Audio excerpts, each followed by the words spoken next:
Good day students. MA final की class में हम देख रहे थे भारतीय संविधान संघवाद की प्रकृति, जिसमें हमने देखा कि भारत में संघात्मक लक्षणों के साथ साथ एकात्मक लक्षण विद्यमान है, जिसके कारण भारतीय संघवाद की प्रकृति पर प्रश्न उठाए जाते हैं।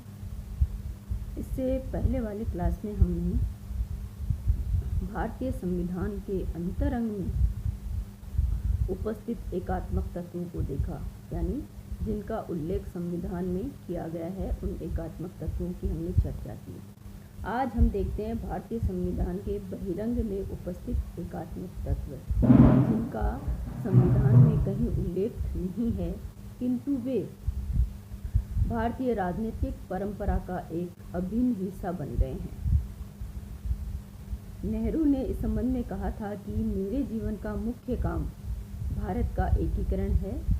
भारतीय संविधान में केंद्रीय सत्ता की प्रधानता और राज्यों की एकात्मकता को कायम रखने के साथ साथ देश के विभिन्न अंगों को पूरी छूट व अधिकार देने का यत्न किया गया है।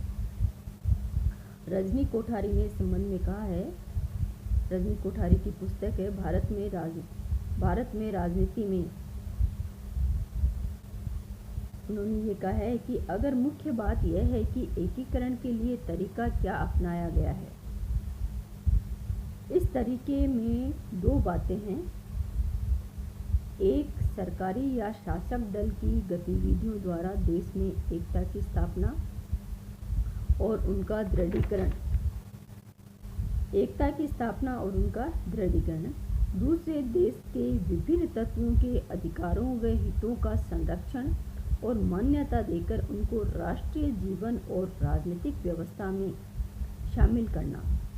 भारत की राजनीतिक एकता में राष्ट्रीय सरकार की प्रधानता और अन्य हितों व अल्पसंख्यकों के प्रति समझौते और निभाव, इन दो प्रवृत्तियों का मुख्य योगदान है। संवैधानिक प्रावधानों के बावजूद भारतीय राजनीतिक व्यवस्था में कतिपय ऐसे राजनीतिक तत्वों का उदय व विकास हुआ है, जिनसे एकात्मकता में वृद्धि के साथ साथ संघीय व्यवस्था में केंद्रीयकृत संघवाद का चलन भी हुआ है। ऐसे कुछ तत्व हैं जिन पर हम चर्चा करते हैं। पहला है प्रधानमंत्री का चमत्कारी व्यक्तित्व। प्रधानमंत्री का चमत्कारी व्यक्तित्व केंद्रीय सत्ता की शक्तियों को बढ़ाने और घटाने में महत्वपूर्ण भूमिका निभाता है। केंद्र की सत्ता और शक्ति पर प्रधानमंत्री का स्पष्ट प्रभाव रहता है। नेहरू ने भारत को राजनीतिक स्थिरता व राष्ट्रीय दृष्टिकोण प्रदान किया।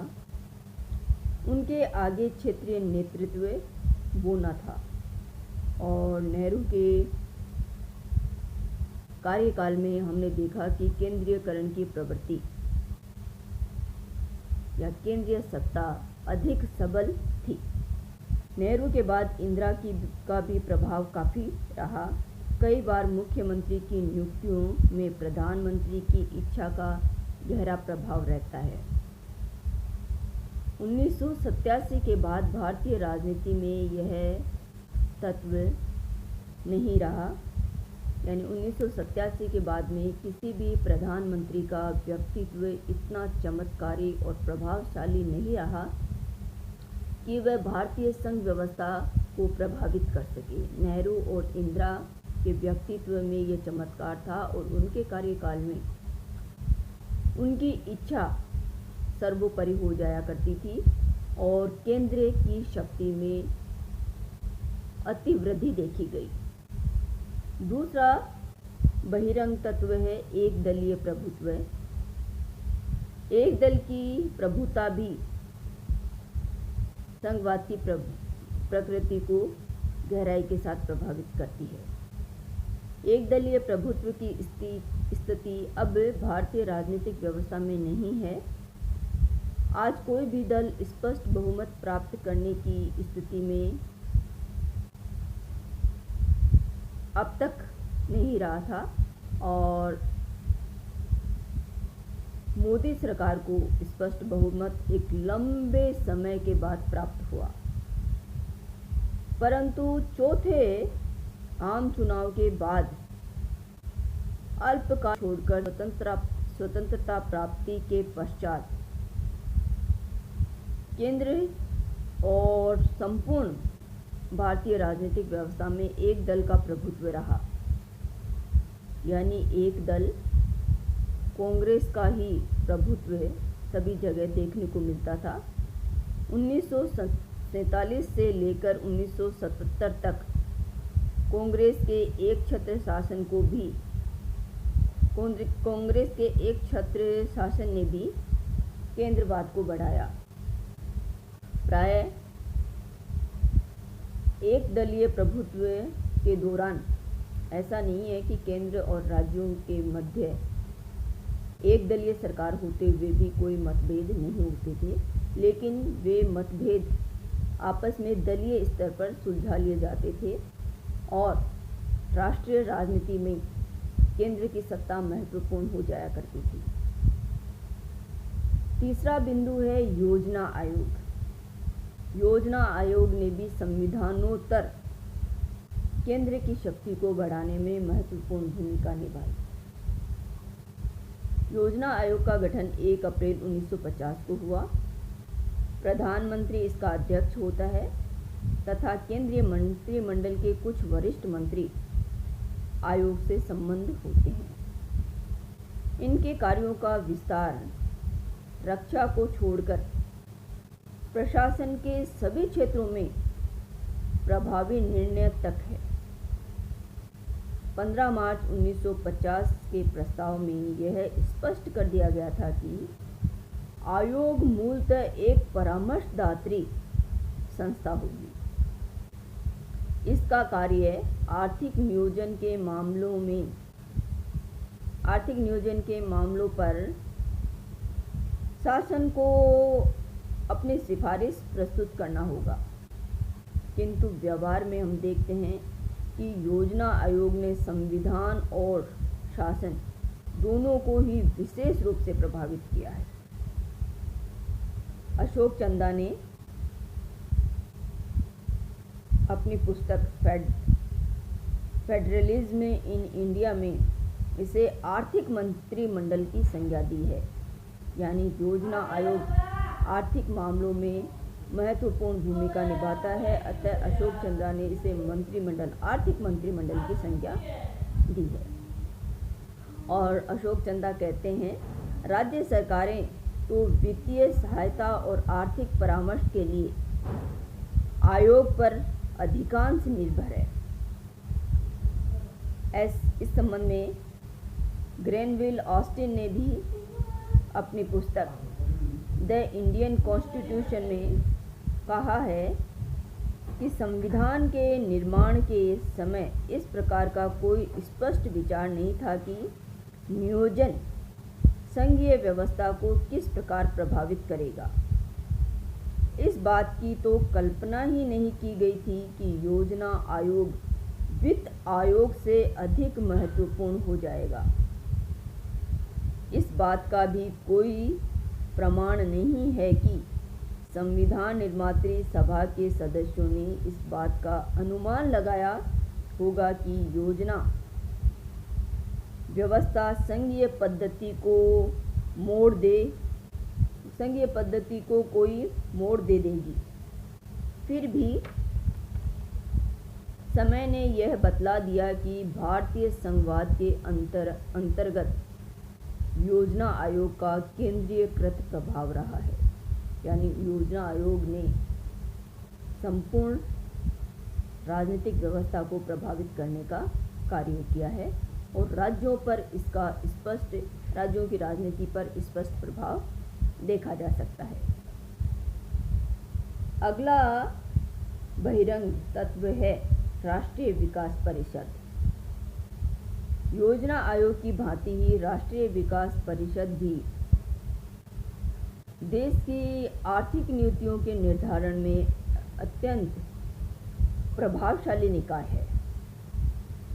योजना आयोग के समान यह परिषद भी संविधान की उपज नहीं है, किंतु भारतीय राजनीति को गहराई के साथ प्रभावित करती है। राष्ट्रीय विकास परिषद का लक्ष्य योजना आयोग, केंद्रीय सरकार तथा राज्य सरकारों के मध्य सामंजस्य बनाए रखना है। यह योजना व्यवस्था की शीर्षस्थ संस्था है। योजना आयोग द्वारा निर्मित और व विकास परिषद द्वारा स्वीकृत योजना शासकीय कार्यक्रम बन जाते हैं। अतः संस्थानम ने इसे संघ की सर्वोच्च मंत्रिपरिषद कहा है। व्यवहार में राज्यों की योजनाओं के संबंध में निर्णय राष्ट्रीय विकास परिषद में ही लिया जाता है। अतः राष्ट्रीय विकास परिषद संघ व्यवस्था और राज्यों की राजनीति को गहराई के साथ प्रभावित करती है। नेक्स्ट है मुख्यमंत्रियों पर भ्रष्टाचार के आरोप व केंद्रीय जांच एजेंसियों की भूमिका। इन जांच एजेंसियों के माध्यम से भारतीय संघवाद की प्रकृति को गहराई के साथ प्रभावित किया गया है। आज अधिकांश मुख्यमंत्रियों व मंत्रियों पर भ्रष्टाचार के आरोप हैं, जिनकी जांच केंद्रीय जांच एजेंसियों के द्वारा यानी सीबीआई जैसी एजेंसियां करती है और इन एजेंसियों पर केंद्रीय सरकार का प्रत्यक्ष व परोक्ष नियंत्रण रहता है। फलतः केंद्र सरकार इन एजेंसियों के माध्यम से राज्यों की व्यवस्था को प्रभावित गहराई के साथ करती है और अभी कुछ अरसों से तो सीबीआई को केंद्र सरकार के तोते की संज्ञा भी दी जाने लगी है। यह दर्शाता है कि ये एजेंसियां केंद्र सरकार के हाथों में किस तरह, उसके नियंत्रण में किस तरह कार्य करती है और राज्य सरकारों पर निरंतर दबाव बनाए रखती है। ये कुछ तत्व हैं जो भारतीय संविधान के इतर जाकर भारतीय राजनीतिक व्यवस्था के हिस्से बने हैं और इन्होंने भारतीय राजनीतिक व्यवस्था और संघवाद की प्रकृति को गहराई के साथ प्रभावित किया है। भारतीय संविधान में संघ व्यवस्था के सभी लक्षण विद्यमान है, लेकिन कुछ तत्व संघीय सिद्धांत के विपरीत एकात्मक शासन व्यवस्था की हैं। इसी आधार पर विद्वान मानते हैं कि भारतीय संविधान का ढांचा ऐसा संघात्मक है जैसा संघात्मक है, किंतु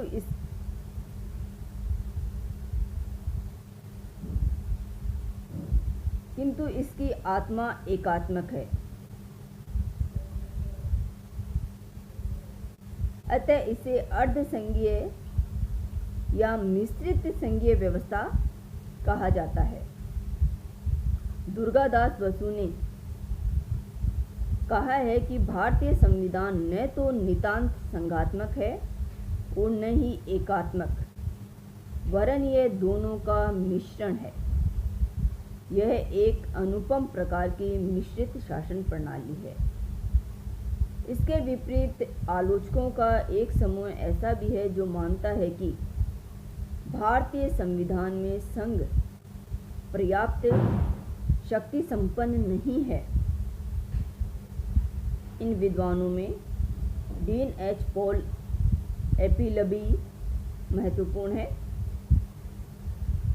एपिलबी ने कहा है, कोई भी अन्य महान राष्ट्रीय सरकार राष्ट्रीय कार्यक्रमों को पूरा करने के लिए राज्य सरकारों पर इतना निर्भर नहीं है जितना कि भारत की केंद्रीय सरकार। भारत में संघ विकास योजनाओं की पूर्ति के संबंध में राज्यों पर बहुत अधिक निर्भर। सार रूप में हम कह सकते हैं कि भारतीय संविधान ने संघात्मक व्यवस्था का पूर्ण पालन न करके कुछ एकात्मक व्यवस्था के लक्षणों को अपनाया है। किंतु इस आधार पर भारतीय संविधान को एकात्मक संविधान या भारतीय राजनीतिक व्यवस्था को एकात्मक व्यवस्था वाला देश या संविधान नहीं कहा जा सकता। भारत ने दुनिया के अन्य संघीय व्यवस्थाओं की दुर्बलताओं और अनुभवों का लाभ उठाते हुए संविधान में कुछ एकात्मक तत्वों का समावेश कर उन दुर्बलताओं को दूर करने का प्रयास किया है और संविधान की संघात्मकता के साथ व्यवहारिकता का समन्वय किया है, जिससे राष्ट्रीय एकता और अखंडता सुनिश्चित हो और संपूर्ण राष्ट्र का समुचित विकास संभव हो। अतः भारतीय संविधान पूर्ण रूप से संघात्मक संविधान है। Professor C.H. अलेक्जेंडर विच ने कॉन्स्टिट्यूशन डेवलपमेंट इन इंडिया में लिखा है कि भारत को अलेक्जेंडर विच भारत को संघ राज्य मानते हैं और संघ राज्य मानते हुए उन्होंने कहा है कि भारत निसंदेह एक संघ राज्य है जिसमें प्रभुसत्ता के लक्षण केंद्र और राज्यों में निहित है। के संस्थानम ने union state relation in India में, यह उनकी पुस्तक है और इस पुस्तक में उन्होंने कहा है कि भारतीय संविधान में संघात्मक लक्षण इतने अधिक विद्यमान है कि यह एक वास्तविक संघात्मक संविधान है। प्रोफेसर पायली व ग्रेनविल ऑस्टिन ने भी इसे संघात्मक राज्य माना है। संघात्मक व्यवस्था को हम एक स्थिर व्यवस्था नहीं कह सकते। संघात्मक व्यवस्था एक गतिशील और परिवर्तनशील और निरंतर विकासशील व्यवस्था है। इसमें समय और परिस्थिति के अनुसार निरंतर परिवर्तन होते आए हैं और हम देखते हैं कि अमेरिका, जिसे हम आदर्श या क्लासिकल संघवाद का अनुपम उदाहरण मानते हैं, उसमें भी अपनी प्रारंभिक संघीय व्यवस्था और आज की स्थिति में अनेक परिवर्तन आ चुके हैं। 19वीं सदी के अंत और 20वीं सदी के पूर्वार्ध में संघात्मक व्यवस्था में दो महत्वपूर्ण परिवर्तन आए हैं। यह परिवर्तन है, पहला है आर्थिक, सामाजिक और राजनीतिक परिस्थितियों के परिणाम स्वरूप केंद्रीय सरकार की शक्तियों में वृद्धि हुई है। वह इसे संघात्मकता के विकासवादी गतिशील रूप में स्वीकार कर लिया गया है और हम देखते हैं कि अमेरिका, जिसे हम आदर्श संघवाद कहते हैं, वहाँ भी राज्य सरकारों की तुलना में केंद्रीय सरकार की शक्तियों में निरंतर वृद्धि होती आ रही है। दूसरा तत्व है या दूसरा परिवर्तन, हम ये कह सकते हैं कि इस विचार का उदय हुआ है कि केंद्रीय सरकार और इकाइयों की सरकारें परस्पर विरोधी पक्ष नहीं है, वरन दोनों एक दूसरे के पूरक हैं और संघीय व्यवस्था के सुचारू संचालन के लिए दोनों का आपसी सहयोग आवश्यक है और यह संघीय व्यवस्था की एक महत्वपूर्ण आवश्यकता है। इस तरह भारतीय संघवाद की प्रकृति के संदर्भ में हम कह सकते हैं सारांश रूप में कि भारत एक पूर्ण संघ राज्य है जिसने समय और परिस्थिति और अपनी विशिष्ट सामाजिक, आर्थिक, राजनीतिक और भौगोलिक परिस्थितियों को देखते हुए संघ व्यवस्था के गतिशील रूप को अपनाया और इसमें अपनी आवश्यकता और परिस्थितियों के अनुसार आवश्यक परिवर्तन किए हैं। अतः भारत एक पूर्ण संघात्मक राज्य की श्रेणी में आता है।